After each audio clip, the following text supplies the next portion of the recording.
If I were to ask what is the most famous passage in the Bible, I wonder what the answers would be. And I think somebody might say that it's the Beatitudes. That's the gospel passage which I read before the Creed. A lot of people know about them. The passage is famous, but saying that something is famous just means that a lot of people have heard of it. It doesn't mean that people know much about it. As a for instance, I've known since I was a small boy that Mount Everest is the highest mountain in the world. It's a famous place. But I've no idea what kind of rock it's made of, and I've no knowledge of the details of climbing something high, steep, and from the looks of it, very slippery. I looked up the Beatitudes in a textbook. It told me that the literary form, with the sentence beginning blessed, had been used before. And an example is the first verse of the first psalm, which is, "Blessed is the man who does not walk in the counsel of the wicked, or stand in the way of sinners, or sit in the seat of mockers." The textbook also pointed out that some of the Beatitudes in the Gospel have similarity to verses in the Old Testament. The clearest example is Jesus saying, "The meek will inherit the earth."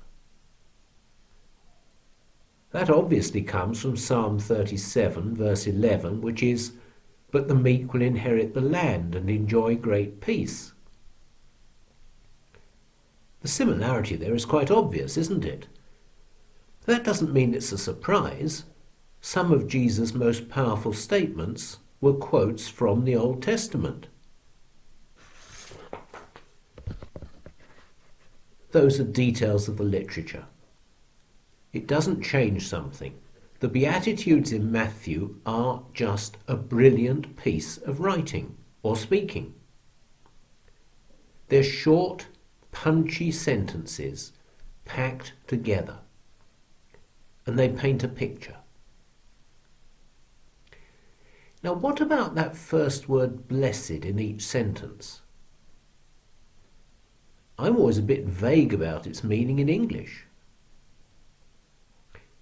The Greek word is Makarios, and some of us may remember there was an archbishop in Cyprus with that name.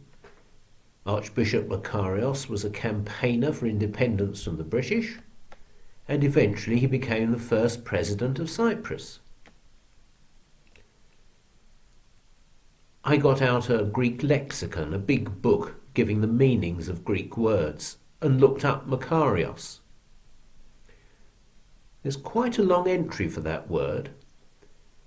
There's a range of meanings which are similar but just shading slightly differently on circumstances. Now, one idea is the idea of being fortunate or happy because of things that have happened. It's the idea of someone who, as they say, got lucky, who happened to be the right person in the right place at the right time, and came out of the situation rather well. Another meaning given in the Greek book is privileged recipient of divine favour. I rather like that as a meaning for blessed. And then the book also mentioned a slight dispute between scholars. Some of them said that it should be translated incredible happiness, and others felt that this didn't get the full range of meaning and was a little bit of an understatement. It is a very strong word. It's got a huge wow factor about it. But now, is there a single theme in the Beatitudes, or are they just so many separate statements? Well, I can see a general idea of things being put right. There's comfort for people who are hurting. There's recognition of things like mercy, integrity, and peacemaking. There's recompense for justice. And that was a theme that appeared in the Revelation passage we heard too. Put it together, and what's it saying to me? It's teaching which is, I nearly said countercultural. It's more like a bit different from our culture, not the same as human society. The Beatitudes paint a picture which is bigger than human culture. For instance, we tend to celebrate fame. We're impressed with people who achieve. Now, in some ways, that's fine.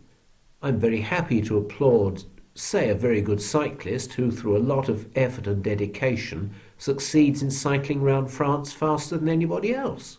Well done him. But the Beatitudes say that the Lord celebrates the unsung heroes. Oh, we comfort some people when we notice them or attention points them out. The Lord comforts the victims of circumstances, the people who get ignored.